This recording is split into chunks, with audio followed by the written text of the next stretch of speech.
La la la la, this is Femi Anikula Kukuti. You're watching Susan Rice on African West. Keep watching. I urge all of you who know what it means to be African, all of you who may not know what it means to be African, all of you who are on the journey of awakening, all of you who need enlightenment and continued support, to tune in to Africa Rise with Susan West. And to you, Susan, as a mother, I want to thank you for all the great work that you're doing to uplift us, to continue to engage us, to inform us, and also challenging us to engage in those conversations, difficult as they may be. You are taking us there. So Susan West, Africa Rise, keep up the great work. Africa Rise with Susan West.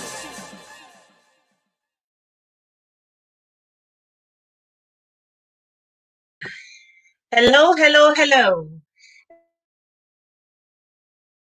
A very warm welcome to Rise with Susan West. It is another beautiful Sunday, and today our spirits are a little bit feeling a little. It's been a little dampening in the past few weeks with the situation back home in Nigeria, but you know. Today, of course, I am super excited. Our guest today is the Emir of Kano, Lamido Sanusi. I love his name. Anyway, as you join this broadcast, remember to do the needful, which is create watch parties. And of course, in our usual manner, send in your questions and comments. I will take as much comments, and remember to keep your comments very respectful. In no guests on screen, but I just want a moment to remind us that where you forget to invite your friends, and because the program is so exciting, of course. And of course, if you haven't followed, like and subscribe to Susan West everywhere you go. Subscribe, press the bell button on YouTube so that whenever we go live or post any videos, discussions today will be achieving, sustaining peace and development in Africa. And so, I'm our guest. Good evening. Good evening, Susan. How are you? Good evening. Rankade Desa. Yeah, Lafia. Lafia Kalo. Thank you. Oh, yes. Thank you so much for honoring our invitation today. Thank you. You're welcome. Thank you. We bring you on Africa Rise. And so quickly, we'll go into the discussions of today. First, I would speak of today, achieving, sustaining peace and development in Africa. How is that going to be possible? Recently, we have seen what's here with the NSAS protesters and how they were the army came in and got involved with some of the youth. And we have unrest in the DRC. We also have in Mali pathway to coming back to where they were before the coup happened that took out Keita. So in the process of achieving peace and sustainable development in Africa. Thank you very much, Suzanne. First of all, may I say that you're breaking? I don't know if it's my system or yours. Am I breaking, or can you hear me clearly?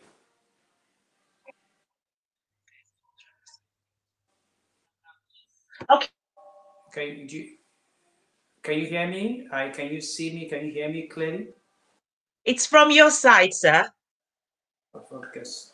Okay, so okay. Well, but you can hear me. There's a problem. Hello, Susan, can you hear me? But I can hear you. You can. Okay. Okay, Yes. so I'll just go on. If you have a problem, Sim, you're hearing me, let me know because I have a problem because you're breaking.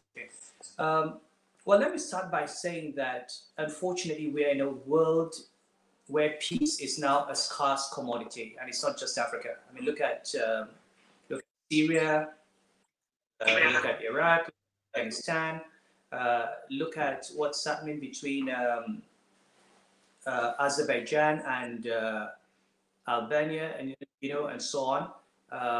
It's a world in which, as British security officer say, you cannot rule out the real risk of a world war. So, we need to understand what's happening in Africa within the context of a global environment in which peace seems to be scarce. The rise of populist movements, you have a rise of xenophobia all over the world, the ethnic conflicts in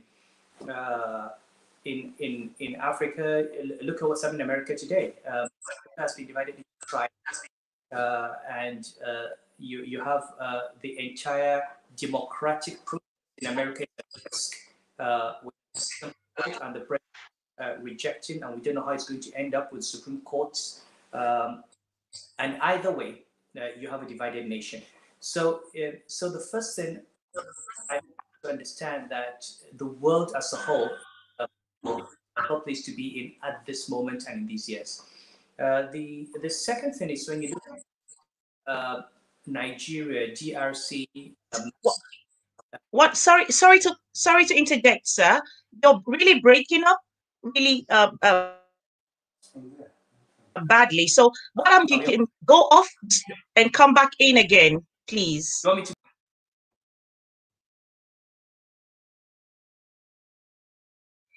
Stick with us. Let's see if we're able to, because it's really breaking. I didn't hear half of what he said. So try to see that if he's able to get back in again, if things will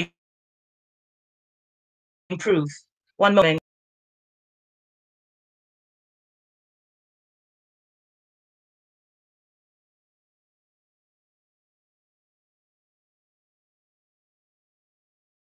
All right, so I'm just waiting one moment and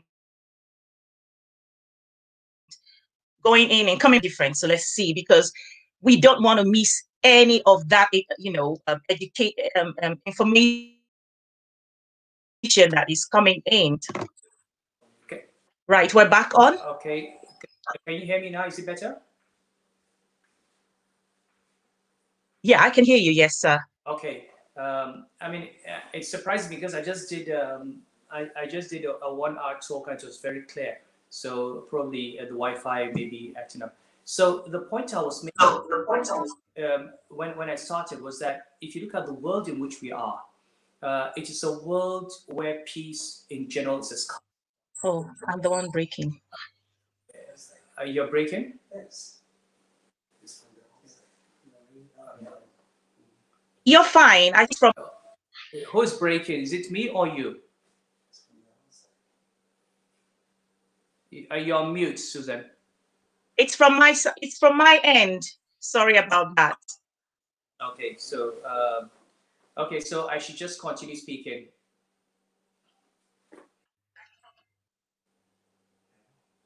Oh, why are we having to deal with this today? So can I just continue speaking since I'm not breaking? What is your suggestion? We can just go on. Sometimes it gets better. Okay, so I think it's just the network. I'm assuming it's your network. So let me just continue.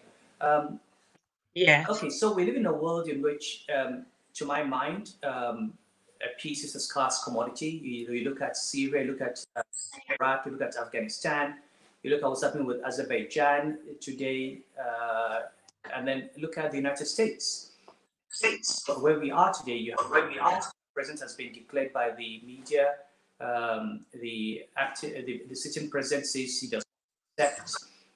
We don't know how it's going to end up with courts, and however it ends up, you have a divided country. one of the senior security officers in the UK this morning just said you cannot ignore the possibility of a world war breaking out again. So I think it's important to understand that the world we're living in is one in which you've got increasing xenophobia, increased people inwards,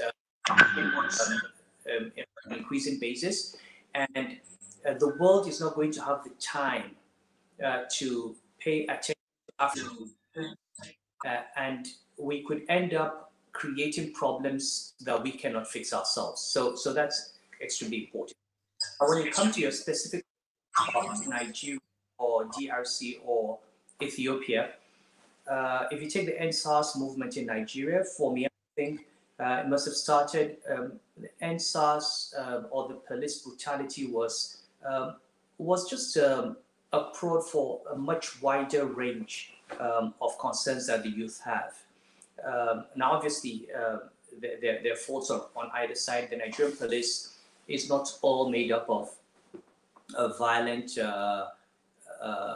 people who kill Nigerians senselessly. I mean, you've got a small minority, and I think it's extremely important for the protesters to understand that we do need the police force, we do need law and order, and we cannot, as a country, afford to create animosity and rejection between the civilian population and the police, because we need the police to protect us. But certainly, the elements that have acted outside the law need to be identified and dealt with.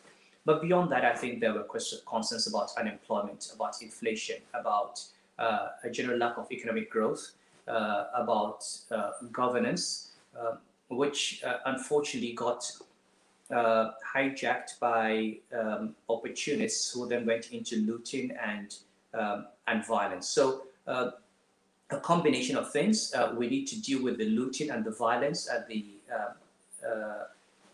breakdown in law and order, but we also need to address, and I think in condemning looting, we must not lose sight of the fact that there are genuine concerns in the country that have been simmering maybe for decades, and they just coming to a boil.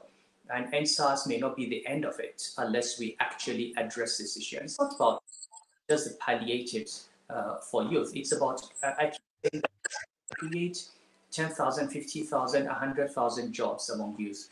But when you're looking at a country of 200 million, what is 100,000 jobs? You need to create an environment that millions find work. Fix infrastructure, fix telecommunications, fix the educational system, and then you will have millions and millions of people who have skills and can take advantage of that. And what's happening in Nigeria is, I think, reflective of what's happening in DRC, it's happening in Ethiopia. Everywhere you look, you've got real and genuine economic grievances, a sense of disconnect between the leadership and the population. In most of Africa, well, Ethiopia is an exception. Most of Africa, the leaders are nowhere in terms of generation compared to the vast majority of people. In Nigeria, more than maybe 70% of the population would qualify as youth. So really, if you look at the governors, look at the ministers, they 30% of the population, maybe half of 30% because it's all male anyway. So even the elderly, the women are not represented. So the youth are not underrepresented. Women are underrepresented, and that leads to a lack of contact, lack of communication. I think these are things we need to deal with. Right, thank you. I don't hear some of the things, but I picked quite a few things. And one of the questions that comes to mind as you were talking is, we that incompetent people are put in positions of authority in Nigeria, and that is one of the factors that we're unable. But also, in your opinion, do you think that it is a systematic it is a systematic by some strong powers around the world to see and make sure that Africa fails? I'm not sure. I mean, we all can the time. talk about conspiracy theories and talk about people being responsible for our problems. But if we're honest with ourselves, in every African country, we do have problems. Problems from the government side, problems from the population itself, problems from institutions to do what they're supposed to do. And for me, even in my personal, I like looking at myself and asking, what have I done wrong? What can I do better? Rather than look for who are my enemies who are trying to bring me down. If you provide an opportunity for people who want to bring you down to take you down, you've got yourself to blame at the end of the day.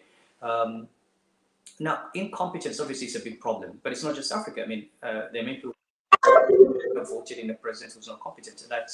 It's a matter of in Britain, competence of the prime minister. In every country, you've got that. But I have said often that as a country, we've not given much attention to merit. If you look at our constitution, it says in black and white that the president appoint a minister from every state. It says that they appoint commissioners from every local government.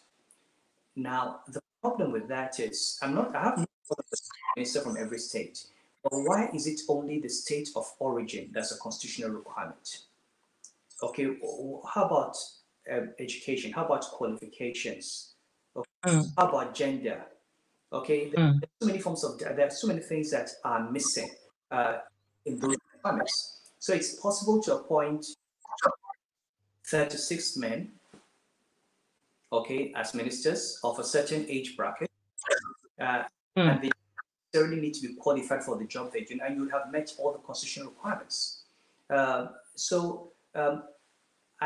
If you're looking for a minister from Borno or a minister from Bayelsa, there should be a process where you're picking a minister from Bayelsa who can handle the portfolio that he's given. These are things that I think are missing. It's not just ministers. You've seen commissions, you've seen advisors, you've seen people who open. And if the government is not delivering, it's because they're competence of people handling institutions. And it didn't just start now, it's the way the Constitution is written. And I am of the view that we need to look critically at that Constitution. I mean, federal character is a very good thing. We need to combine federal character with merit and make sure we don't compromise merit. We also need to have a system. I mean, there is a process. The Senate, for example, vet government is supposed to screen nominees, and I see that these nominees are competent to do the job. How do these people go through Senate screening? Okay, one question is quality of the senators themselves who are screening. Do they know what questions they should ask? Do they know what role they're there for? Do they know the implications for the country of allowing these names to go through without a thorough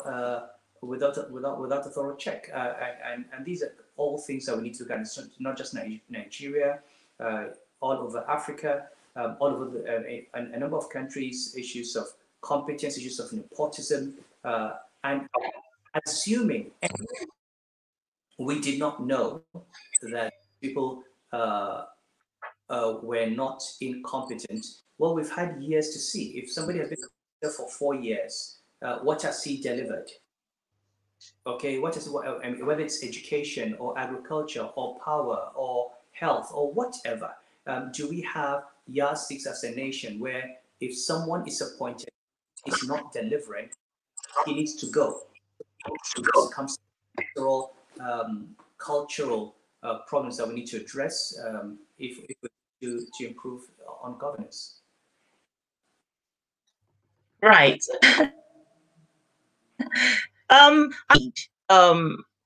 From Facebook, Davidov Abiona says, "This is awesome having the former emir of Kano, the man highly detribalized, intelligent, and forthright in telling things as they are. I would prefer him as a potential Nigerian precedent, degree, and unparalleled experience in leadership and administration. Okay, so that's a compliment. And I'll quickly take a question sent in by Haddison. Haddison economic model is suitable for Nigeria that relies heavily on oil revenue. Look, this question of diversification, and the reality is you've got to ask a fundamental question: what is the character of the Nigerian? For decades, the Nigerian state, a prebendal state. The Nigerian elite have seen the Nigerian state as a site for extraction of rent, and oil simply provided that. So the bulk of those who've controlled politics, who've controlled business in Nigeria, have made money by simply on this small pot, like oil. Oil is actually a relatively small percentage of Nigeria's GDP. And that's where you begin to ask the questions. I mean, I don't know about the numbers now. When I was governor of Central Bank, the oil sector was less than 15%. Now, 15% of GDP is still accounted for 9% of total export revenues. It accounted for about 70% of total revenue, directly and indirectly. And even when we talk about non-oil revenues, a significant part of that, because your import duties, your excise duties are driven by the amount of imports that you make. And the amount of imports you make are tied to the amount of money you make from the oil sector. So you had a very double whammy where oil price crashed and oil revenues crashed. At the same time, non-oil revenue is crashing because your import duty and excise duty also came down. So this is the first thing. Now, we all know that in pre-independence Nigeria, we have data going back 100 years before independence. In those 100 years, Nigeria had a current account surplus for 85 years, and that was because of diversification. And when you think that this was diversification, even in primary products, you have to about cotton, groundnuts, cocoa, palm oil. These were primary products which are not even in the long term products that lead to development. But we have these current account surpluses for 85 out of 100 years. So it's a no-brainer that we need to diversify. It's a no-brainer that we've got 100 million. We've got a huge internal market. We are importing things we should not be importing. And that is because we have allowed our industries to collapse. Why do we need to import shoes from China? Why do we need to import textiles from China? Why do we need to import garments from China? Why do we need to import refined edible oils from Malaysia? We've got a cotton belt. We've got the ability to produce our own textiles, garments. I'll give you a simple example. Why should the Nigerian army, and if the Nigerian army and the Nigerian and the Air Force and the and customs and immigration, if they alone said they would buy from local textiles and garments manufacturers, that is a huge increase. Okay, why are we importing our army uniforms from Indonesia or from some other country? We've got the cotton, we've got the ability. Nigerian investors could set up companies and factories that produce these uniforms, okay, and that's a huge market. So they're simple, low. Now we've got oil. We're not even refining our oil. Okay, so when oil price goes up, our country does not even benefit from higher oil prices. Why? Because when the price goes up and we earn more, we turn around and spend all that money importing higher price refined petroleum products. At one time when I was in Central Bank, there was this story about France had overtaken Britain as Nigeria's largest trading partner. But what was it? It was simply selling more petroleum products to us than Britain was. And that was all. We were importing more from French refineries, from British refineries. This is a product that we have our own refineries that are not working, and we're importing and creating jobs in those countries. So what has happened in the last few years is that we have seen the impossibility and the accessibility of that model. I have seen some progress now around the power sector. I've seen them talk a lot about agriculture. I think that we now have a Minister of Industries that's talking about, and NIPC that's talking about attracting investment. And at the sub-national level, states like Lagos, states like Kaduna, states like Ogun, okay, seem to at least that they can no longer depend on oil, they can no longer depend on the federal government, and they've got to look for investors to come and set up factories. That's what we need to do. We need to have more state governments attract investors, more that level, and less dependence on federal oil revenues. Absolutely, attracting investors and stop being, depending on oil revenues only. But unfortunately, Nigeria is hampered by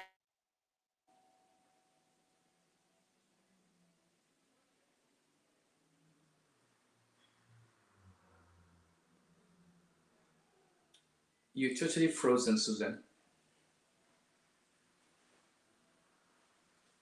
And this particular one has been horrible, and we're changing back.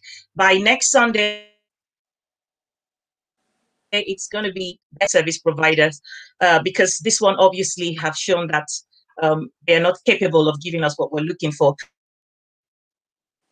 So I thoroughly, sorry about that, Your Highness. I want to go to, I was talking about the hampering, the reason why investors to run to Nigeria, even though the potential there is great because of the insecurity. Let me just quickly. Recently, Mali now has an interim president or leader who is Bando. And he is with the armed groups or the rebels, whatever they might call them. And France seem not to agree with that method. I'm wondering, why would it still matter that France has a voice, opinion still matters in 2020 in the affairs of how Mali runs her business, or how Francophone countries run their business?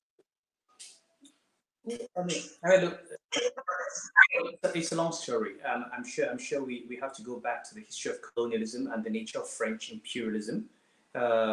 It's a slightly different from British imperialism, and even Britain had a number of nuances and differences even within countries. So the way Britain ruled southern Nigeria with so-called direct rule was different from the model it applied to northern Nigeria, which it brought from the Sudan, which was indirect rule with governors, so the first governors of the north from Lord Lugard on coming directly from Khartoum.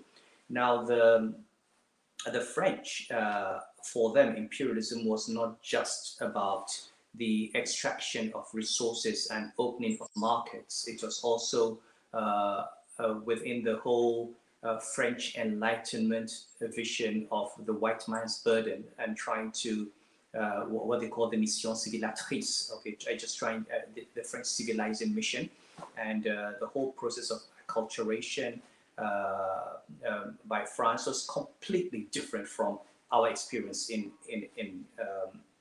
British West Africa. So you find that Nigerians, for example, relate very, very differently to Europeans from the bulk of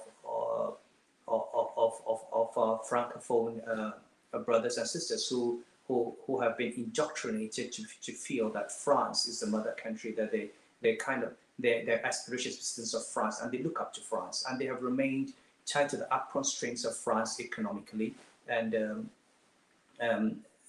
that's a big problem. Remember when Guinea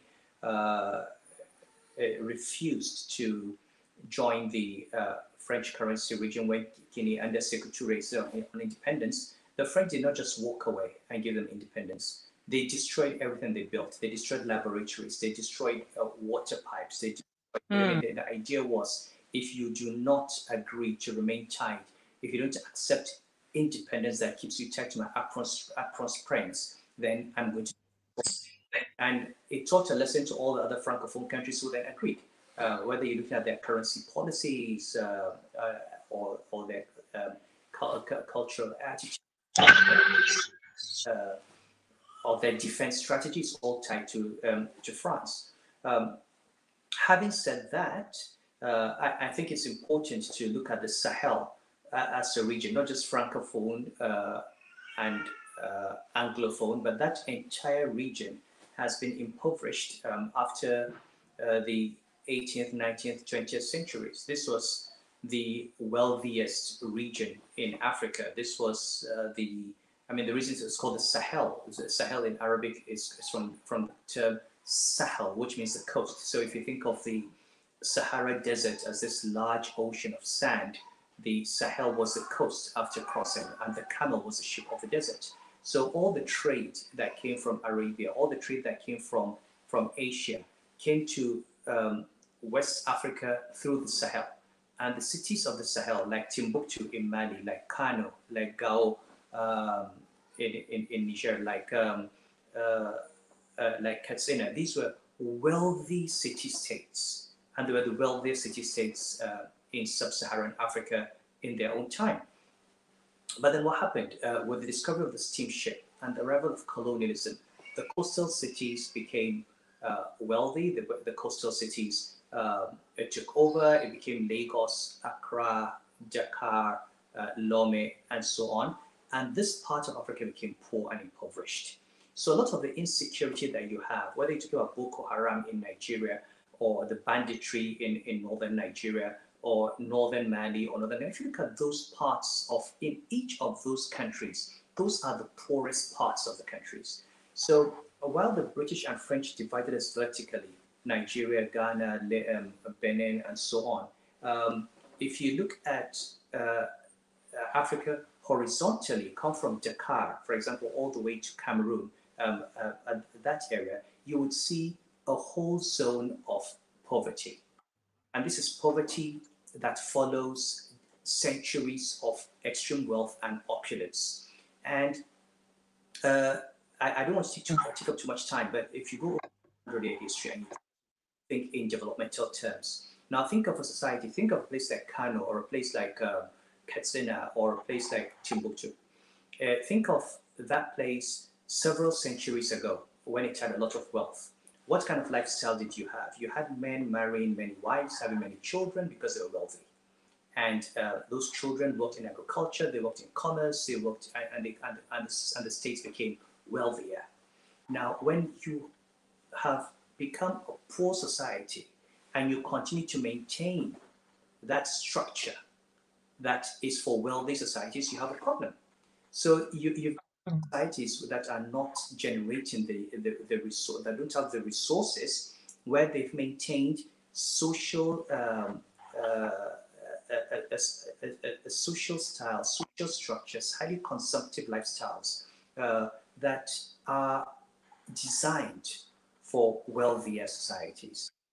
Men marry many wives, they produce many children, they cannot maintain those wives, they cannot maintain those children, the children are out on the street begging, and you're producing all these youth, and that is obviously a fun. It's the same way our country operates. You have a poor African country like Nigeria, which decides it is rich, and we take a political system that is patterned after the richest country in the world, the United States of America. So we have a president and a vice president. We have 109 senators, 360 members of the House of Representatives, 36 ministers at least, and God knows how many advisors. You have 36 governors, 36 deputy governors. Each state has a state assembly. You have 774 local governments with a chairman and a speaker and 9 councillors. I mean, just think of how much it costs to maintain. And these are constitutionally required offices. Okay, we run elections every 4 years. How many billions of in national elections? Why don't you have a system? Why don't you? Let's start by saying, let's have the presidents and the governors serve for 6 years, 1 term, and that's it. Okay, one, you have elections every 6 years and not every 4. Second, you reduce this tendency of you have an election, after 1 year, you're already preparing for the next election. I mean, look, in 2019 elections were hardly over before we started talking about 2023. Today in Nigeria, everybody's talking about the 2023 elections. We are in 2020. There is no it's of governance. Now, people are trying to raise the money for elections. People are trying to find how they're going to find who's going to help them in INEC, who's going to help them in the police, civil and security services, which judge. I'm telling you, politicians are already thinking which members of the judiciary are going to be useful if they rig elections when the tribunals sit. And they're already trying to cultivate those. Now, where is the money going to go into governance? So we sometimes have to recognize that no matter how well-intentioned our politicians are, we have set ourselves up for I mean, it's a system that encourages this rush to extract rent, this rush to make money. And people say to me, oh, why don't you go into politics? And I look at politics. For me to win an election, I have to rig it. And I can't. If I don't rig it, even if I'm voted in, I will lose. You know, so either way, until you actually reform the system and reform the process, you're not going to get people to get in. I have no interest in partisan politics, and I don't think I would ever, and I have no plans to ever go into electoral politics. But I would love to see this system reformed in such a way that competent people can go in and stand a fair chance of getting to office. I run an office based on free and fair elections, and also would like to see the system structured in such a manner that it's not money. And one of the ways to do it is make it 1 term, make it 6 years, reduce some of the offices, you know, maybe have a structure where the ministers are selected from the Senate, maybe have a unicameral legislature at the federal level, and not 109 senators are more than enough. 100, why do you need 360 members of the House of Reps? You take one of them and leave it, you know, and you know, these are the kinds of questions that I think we need to ask ourselves. Thank you so much. Once again, I apologize for the network frustrations we're having here and there. Once in a while, the sound breaks. Please bear with us. It's going to be better. We're going to change Serbia again, and we already did, but it's going to take effect by the grace of God soon. Yusuf Abba says, Ransarki, that's a greeting for the king. I'm translating Hausa now. I'm going to take a quick read. Sorry, even if I started, I rebooted again, the problem will remain because we've come to realize that it's the new provider. Our quick OC to Boston says, structure follows strategy. In the words of Professor Michael Porter, nothing good with less hopeless centralized system called quota system and fake population count, on which Nigeria it would collapse. Now, my question to you, Your Highness, now is, if we did restructure, if we got to the point of restructuring and Nigeria really restructures, if we did change, revamp, without a mindset change, where the politicians have fixed us in a position from religious background or tribal affiliations, is Nigeria ever going to work? Change the way we have conditioned ourselves to look at issues from religious and tribal lines. You know, first slide, this issue of restructuring, something I've always said. Okay, when people say restructuring, what do they mean?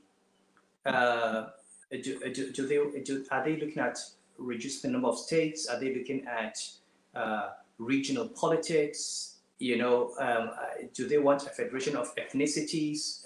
We've got how many ethnic groups? People think it's just Hausa, Yoruba, and Igbo. I mean, that's not true. And look, take the South. Let's assume that you think of people now talk about the South as a region. Do you know that in my lifetime, the Ishekiris and the Ijos were killing each other? And as of today, I can assure you that a Bini man does not believe that he should be under an Ijaw man. And he will not believe that because an Ijaw man is president, then he is represented. I mean, if this country can be divided into 1,000 different parts, and you'll still find in a part. I mean, look, if Amoda Keke, just next door, they were killing each other. Amuleru and Unguleru,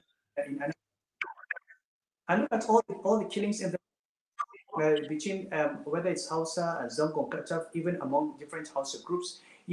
So the people in Boko Haram who are killing people in Borno, they are from Borno, they are Muslim, they are killing people from Borno who are Muslim.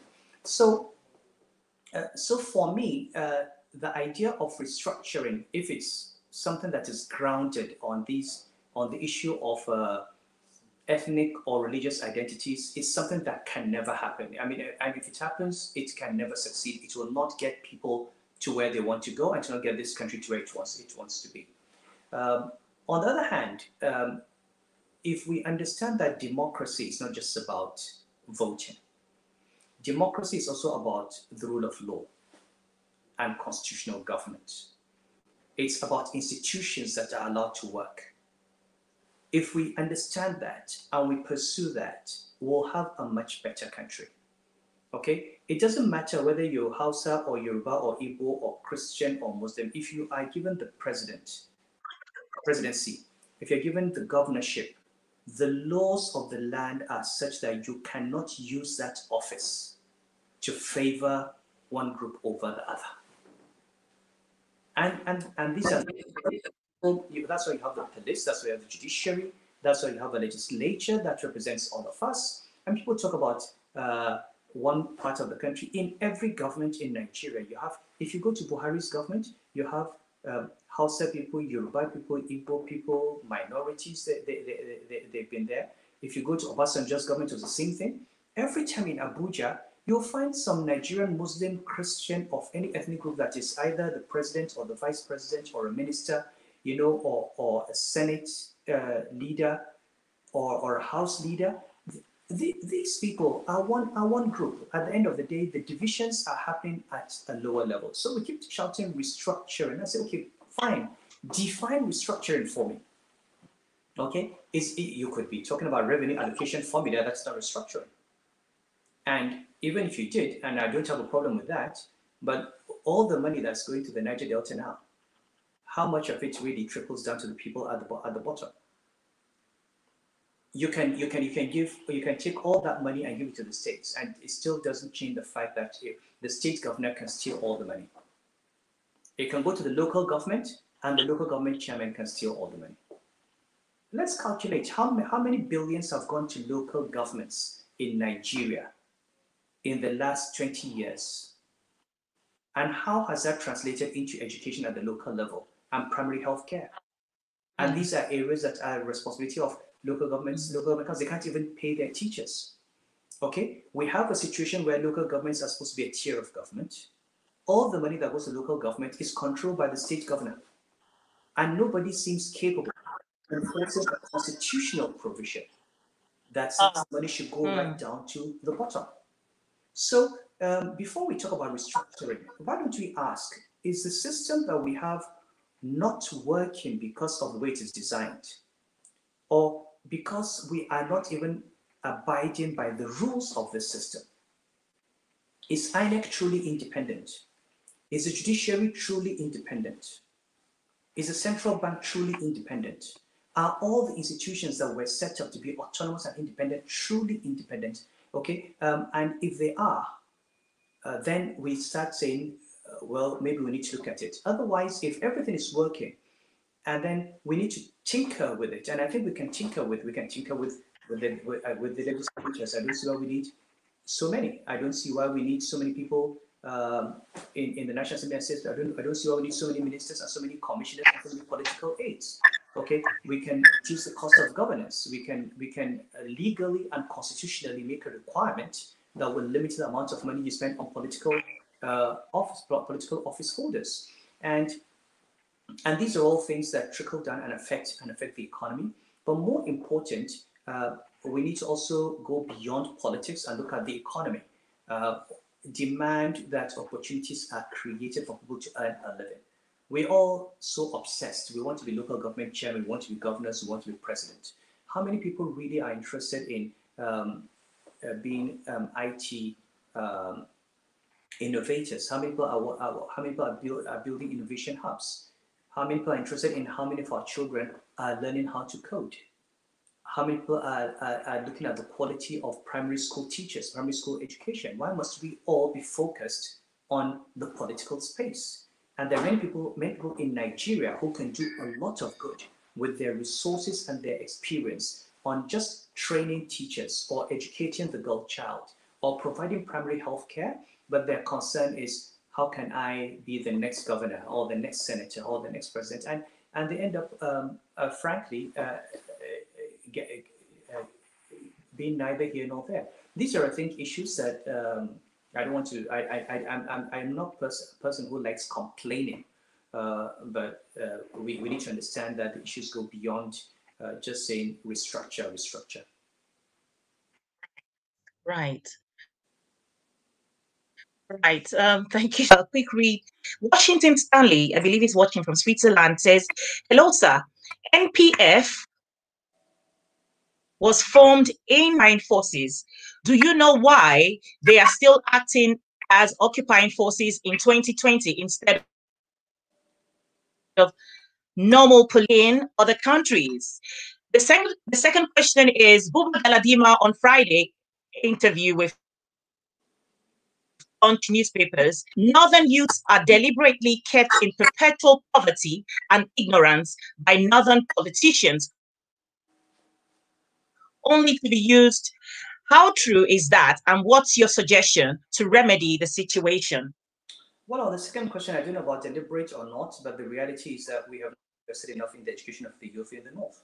And I know the University of Maiduguri did an analysis some years ago. I don't know if they made it public, but what they discovered was that for northern Nigeria to catch up with Lagos in terms of education, if we continue at the pace at which we're going, it will take us 200 years. So, wow. So we can all talk about how the British did not take the North, how they discouraged the North from having Western education, but the British left in 1960. It's been 60 years where the North has been ruled by Northerners. It's been 60 years where the governors have been from the states, the local government have been from the states. You cannot blame the British for failure over 60 years. Now, deliberate or just a result of people deciding to have other priorities. Obviously, we seem to take more pride in beautiful bridges and beautiful. You go to all these northern cities and you've got beautiful roads and beautiful roundabouts with all sorts of statues, and then on the road you see all these young people who are walking who have not gone to school, so they don't even have the cars to drive on the roads. They're begging. So I think again it goes back to the character of the state. Is the state a developmental state? Does the state think that it exists for the purpose of bringing development to the people, or does it exist for the purpose of being a site of rent extraction for politicians? Do people go into politics because it's their way of having a meal ticket? Or do they go into politics because they do have a meal ticket and they want other people who don't have those opportunities to have a meal ticket? And these are serious, fundamental philosophical questions of values. Now, I would not say that this is the case with every northern leader. I think we've seen governors in the north who have shown a strong commitment to education, both in the Fourth Republic, but also in other republics like the Second Republic. I know people like Abba Karimi in Kano were very committed to education, Balari Musa in Kaduna, and so on. So it's not easy. I mean, I'm not one to generalize, but I do think that across the board, when you look at all the numbers, whether it's primary school common entrance exams or WAEC results or university entrance or JAM, you can see that the representation of even the number of private universities, for example. I mean, I'm sure, I believe in the North we have only 5, maybe. out of the hundreds of universities in the country. And so obviously, this is the major reason for the backwardness and lack of progress in the north. We need to educate, and especially educating the girl child, giving her the opportunity, and that's what I'm very passionate about. So that is the point. Now, the first part of the question I didn't get because you were breaking. What was it? Right. The second part, I think anyway, I'm just going to move on to the next one because I'm not sure which is, I have gone, I have scrolled past the question. It's quite uplifting listening to you talk about promoting the girl child, talking about how women have to be involved, yet you're a traditional African. So this is something that gives us a lot of hope. When we have royal fathers, when we have traditional rulers who think these ideals, then we have hope that the society will definitely benefit from the women folk or the girls. I'm going to quickly ask. First, I would like to just apologize that the network is really bad. We made a bad decision changing, but we're changing back, and I'm hoping that because I know that the fire and the people wanted to hear you speak, and they didn't get to hear most of what you're saying. Some of what you're saying, like I'm struggling with as well. But I hope to organize again, sir, to bring you back on a day where we're really, really sure that the network, our service is as like the way it used to be. I want to quickly ask, what would you say is your legacy from a central bank governor, the Nigerian central bank, What would you say was your legacy?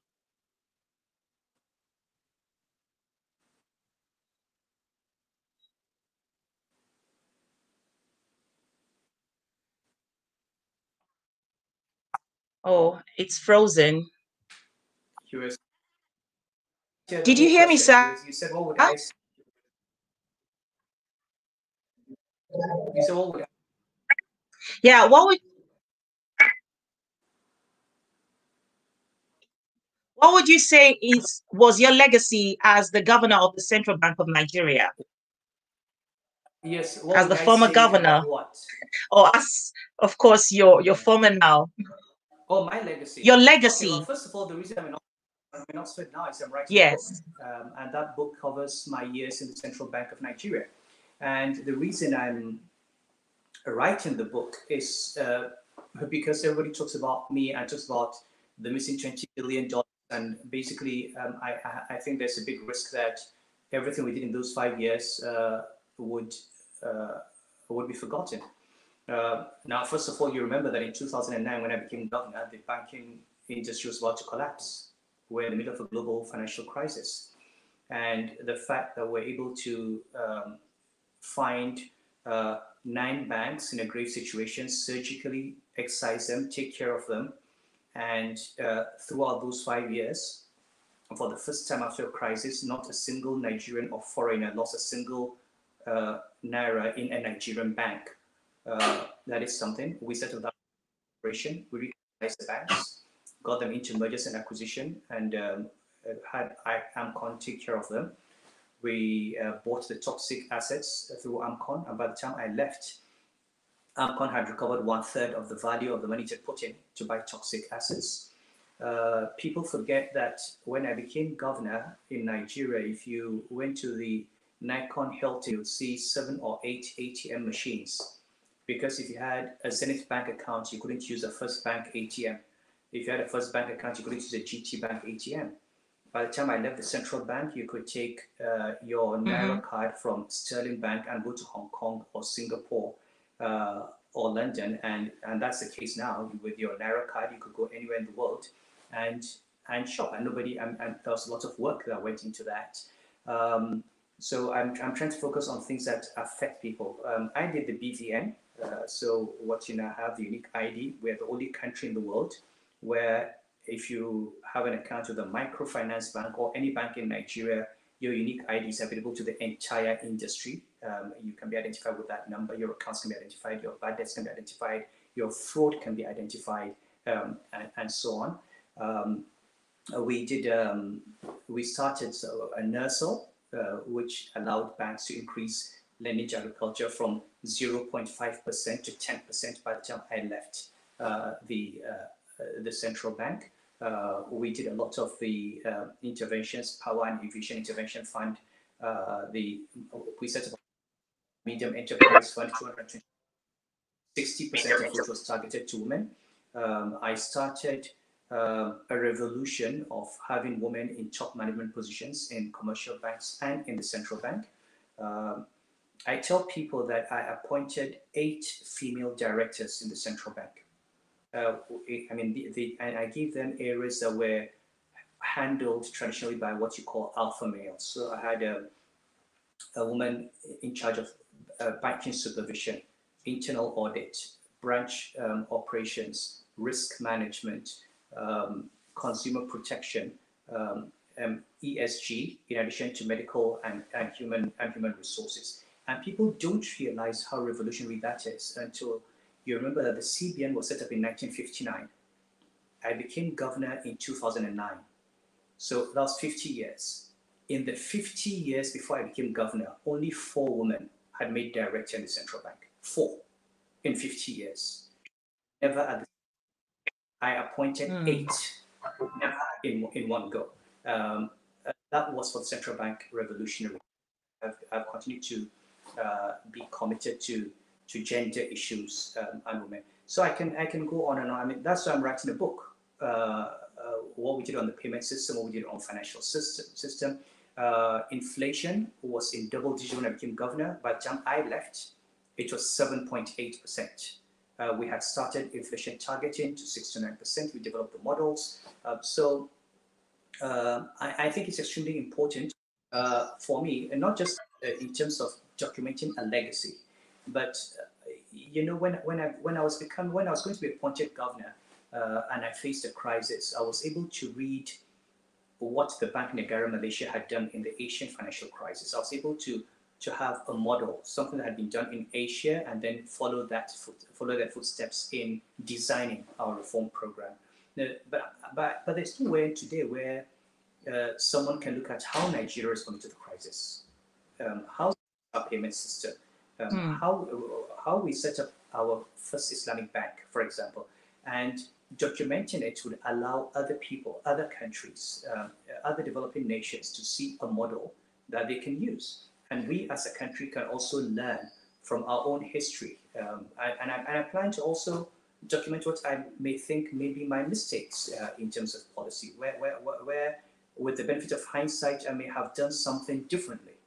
And then, of course, I will discuss the whole $20 billion saga, just to document how it came about, what we discovered, and what I think PwC discovered after I left. And now it's all, obviously everybody's talking about it, but people just need to understand that these things were, for me, just fiduciary responsibility. I was a banker to the government. And if I felt there was money that should come to the government was not coming, I had a fiduciary responsibility to inform the president. And that was what I did. If I was MD of a bank and I felt the financial controller was stealing money, I would call the CEO and say, listen, there's money that should come to you that's not coming. Are you aware of this? If he says, mind your business, that's fine. If he says, I'm aware, that's fine. But nobody can blame me for informing the president that I felt money that should come to him was not coming. But I also talk about that and the numbers and all that. So hopefully within a year, by next summer, a book should come out. It's going to be called Crisis, Reform and Conflict. Crisis deals with part of my stay in central bank to see banking crisis and how we fix it. reform deals with all the reforms on monetary policy, banking system, payment systems, development finance, gender, ESG, and so on. And conflict refers to the very last part that led to my being suspended from the central bank. And so that's a quick preview of what the book is going to contain. Right. Your Highness, please, I apologize, but I want to ask here now, because of the frustration that I feel, and I know many people do watching, I want to ask if we can organize a lecture where we register to join quickly in the nearest future, because we really want to hear what you have to say with your book, with all the education that your educative information that you have given so far. Unfortunately, the network has tried to sabotage us today. We can organize a Zoom. We register, and then in the nearest future, at a convenient date, if we can have that, I will really, really be grateful for that. That now, or commit to that. I see my schedule can be very tight, and I'm trying to manage my appearances on these issues and focus on writing the book. But yes, I mean, look, if it's possible, and if the timing is right, I will be ready to look at it. I've spoken a lot, and I continue to speak a lot. There's nothing really that I'm saying that I haven't said before. Many of the things that we see today, unfortunately, are things that I personally have been warning about from my days in the central bank. Things were happening, and I said, if these things continue, this is where we're going to end up. And I've continued saying that with this government as well. So, so it is sad, but we are where, for me, I always knew we were going to be. The question is, obviously, this is where we are. How do we get out of it? I really wish that some of the steps being taken now had been taken much earlier. We continue paying fuel subsidy long after we should have stopped paying fuel subsidy. We delayed reforms and transparency in the NNPC. We delayed the power reforms long beyond what we should have done. But this is not the time for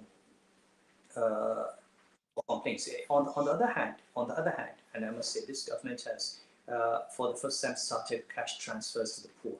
Now, whatever you say about that, the reality is that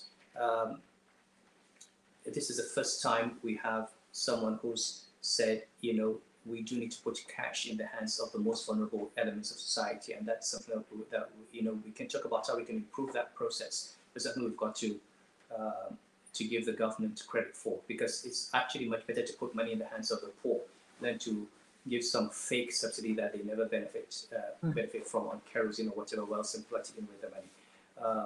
I think that what we've seen with the looting of COVID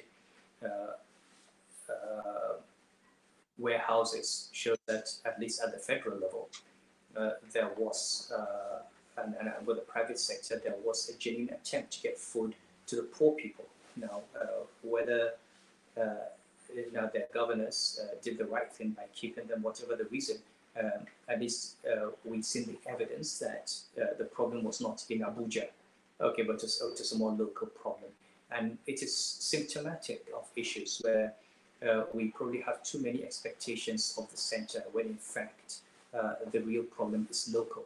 And we need to look at our states, our own local governments, our own traditional institutions, and see how we can recognize development as essentially local and politics as essentially local, and improve the quality of governance at that level. That is what will reach the grassroots. So those are issues I think that we can always talk about. Whether I'm going to be able to give a lecture in the near future, I do not know. You know how you had to drag me into this. I didn't want to do it, but I felt committed. Right.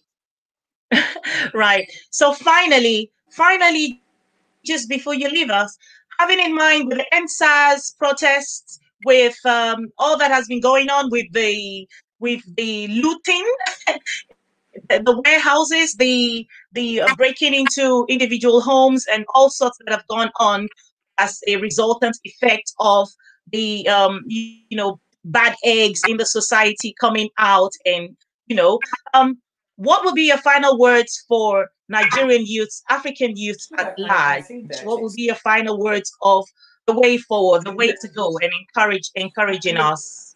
I think it's important for young people to realize that they're men and women and they're adults. Okay, and even the history of our country tells us that many of the people that we call youth today are perfectly ready to take over the leadership of this country. I mean, my father was a career diplomat, and they set up the Nigerian Foreign Service. He set up the intelligence services. But when I look back at it, he joined they set up the Foreign Service. He was 27.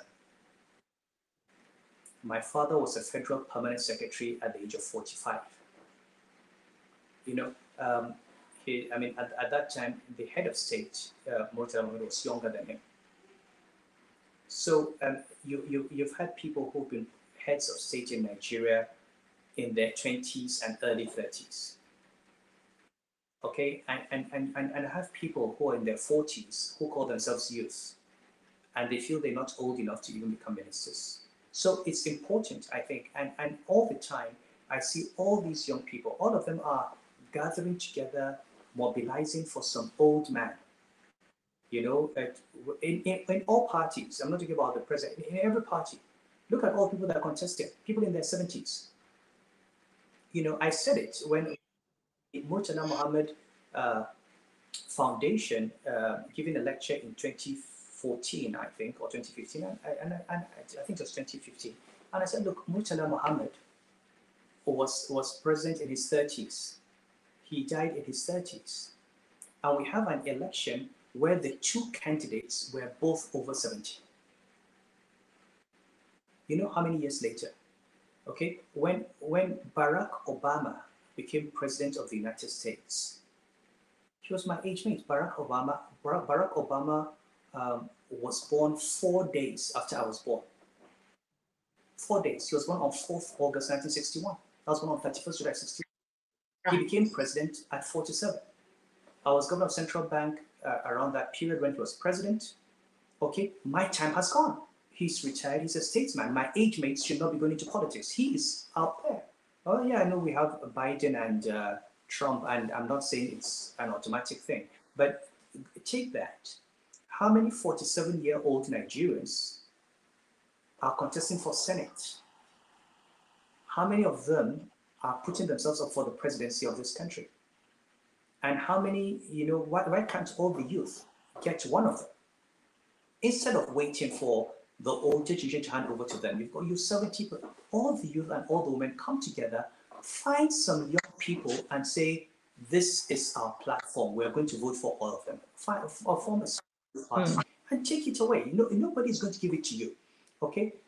This generation, our father's generation, the older generation, Awolowo, Ahmadu Bello, they handed over to them, they trained them. But since they took over, they have not handed over. Not to us, not to our children.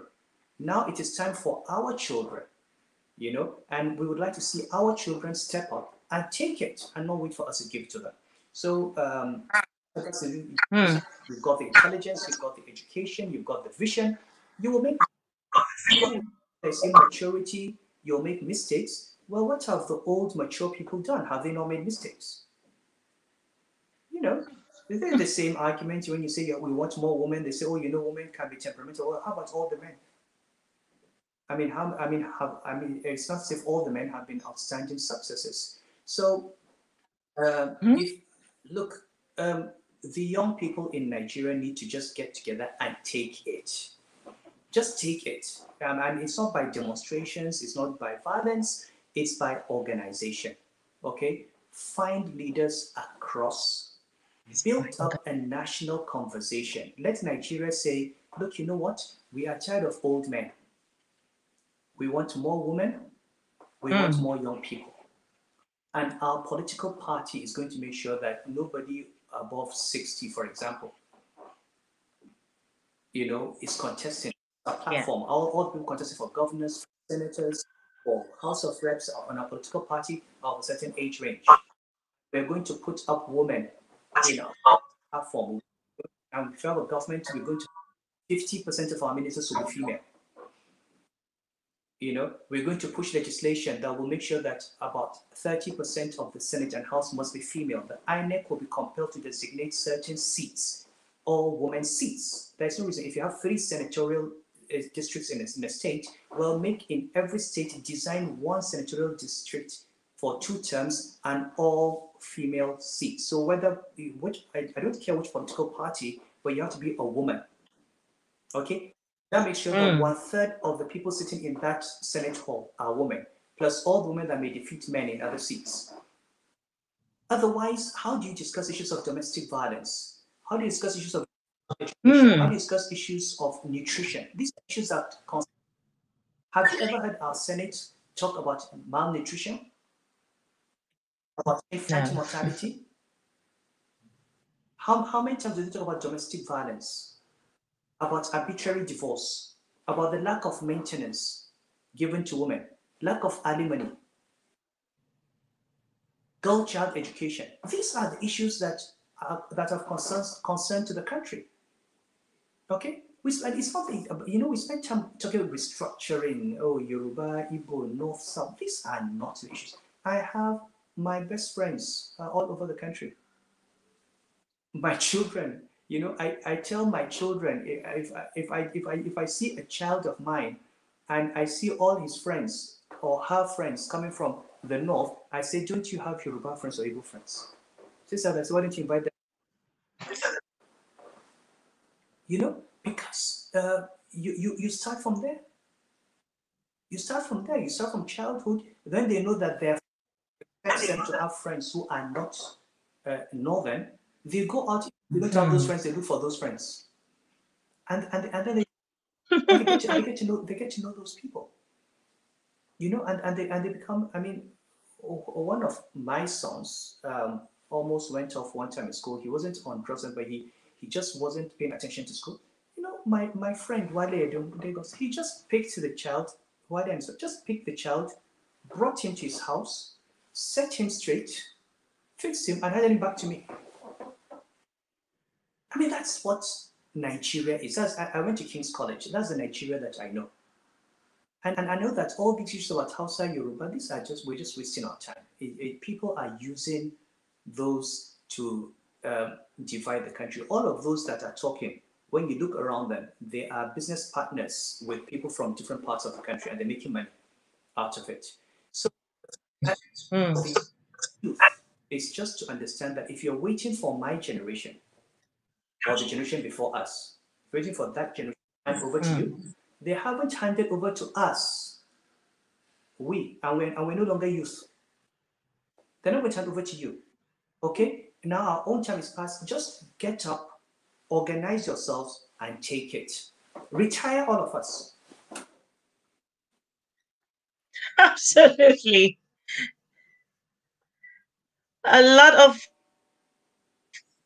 your parents about hearing that the young people should retire them. But we just want to say a very big thank you. I would have loved to go on longer, but the network is just crazy, and I apologize. And I believe that out of His Highness today, I just want to say a big thank you. But before you go, could you please do an endorsement for Africa Rise with... I didn't hear that. I didn't get that last bit. I didn't hear you, Susan. We are singing for Africa Rise with Susan West. Could you please do an endorsement for us? Thank you. Oh, okay. Well, I don't know how to do it. I'll just say, look, it's been a great pleasure being on Africa Rise and the fact that you focus on African problems, African issues. And I would urge you to continue. And I hope that more and more people will pay attention to the leaders that you bring to speak on Africa Rise, and that this will translate into some change for the better for our continent. Congratulations. Thank you, Dede. Ranka Dede. I want to speak Hausa so badly right now, but it's gone. It's hiding somewhere. Oh, you know, when you spoke to me on the phone, I knew in my brain. I did hear you speak a little bit of French. Somebody was interested in knowing. Said,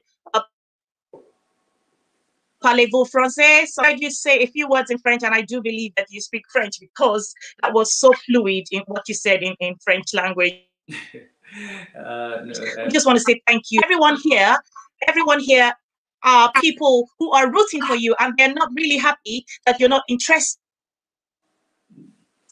in running for the president of Nigeria, because it is minds like you, and people like you, you want is, of Nigeria. And I would say, with all due respect, if you're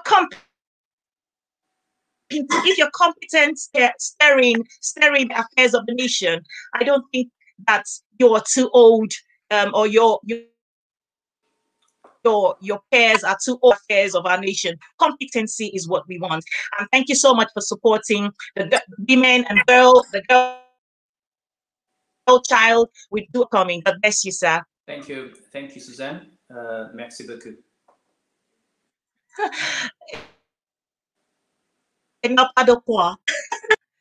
Oh, all right. I just say a big thank you. I really am honored that we had the Emir speak to me. I'm sorry.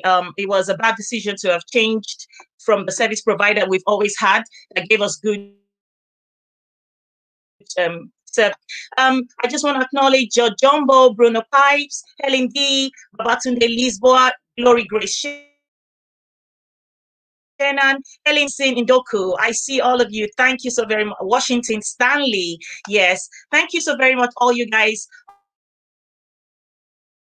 All of you for joy and contributions. Everyone watching from YouTube and Facebook, please remember to like, follow, and subscribe to our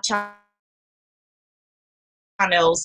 You have to say, he said, it's not just about protesting. It's not just about, we need to begin to organize. We need to begin. Until we organize, we can't take it by force, So as I know that a lot of the youth back home we're beginning to organize. I know that the Emir didn't believe that when you're in your 40s, you should be calling yourself a youth, but I'm calling myself, feel in my mind. So please do remember to subscribe, follow, like, and follow us on Facebook, and share this broadcast. And we do hope, fingers crossed, that that His Highness will bless us again in the nearest future by some kind of arrangement at a better time. Thank you guys for joining, and see you next week in our usual manner. I will broadcast to you into the week. Take care and God bless you. And remember, share the broadcast. It's not too late for me after the broadcast is over. All right? Take care.